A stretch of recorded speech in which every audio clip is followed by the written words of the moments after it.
Hello, good morning.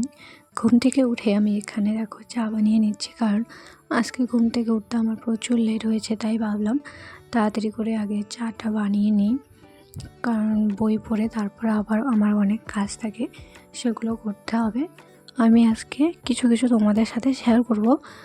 আমি ভিডিওটা না খুব বড় করতে পারি না, একটু একটু করে ভিডিও করি, কারণ আমাকে ভিডিও করে দেওয়ার মতো তো তেমন কেউ নেই। তার জন্য নিজের যতটুকু পারি চেষ্টা করছি। তবে তোমরা পাশে থাকলে অবশ্যই আরও ভালো ভালো ভিডিও দিতে পারবো। এই যে চা খাওয়ার পর মা এখানে সকালবেলা দুটো পাঁপড় ভেজে দিয়েছিল, ওটা একটু চা দিয়ে খেয়ে নিলাম। আর দেখো বুনু এখানে বই নিয়ে বসে পড়েছে।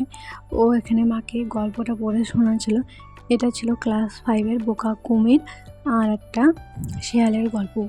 তো তোমরাও হয়তো ছোটোবেলায় এই গল্পটা পড়েছো, আমিও পড়েছিলাম। আর এই যে আমাদের এই কুচ্চু বেড়ালটাকে দেখো, ও আর ঘুমানোর জায়গা পায়নি, এই যে বই আর ব্যাগের উপরে এসে শুয়ে পড়েছে। ও এরকমই কম্বলের উপরে শুয়ে পড়বে, বইয়ের উপরে, মানে যখন ইচ্ছা যেখানে ও শুয়ে পড়ে শুধু। আর এই যে দেখো কীরকম করছে। আজকে আমি পড়ার সময় ভিডিও করিনি, ভিডিও করার কথা মনেই ছিল না।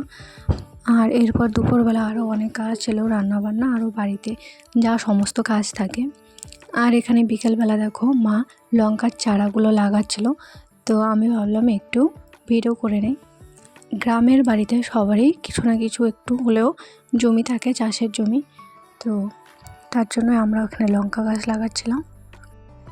এই যে সেই দিন তোমাদের আমি এই কুলগুলো দেখিয়েছিলাম, কিন্তু এখন দেখো আর শুধু কয়েকটাই রয়ে গেছে।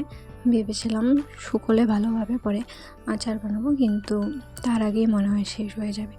তো আজকের ভিডিওটা এতটুকুই। ভিডিওটি ভালো লাগলে অবশ্যই লাইক করবে এবং একবার হলেও কমেন্ট করে জানাবে।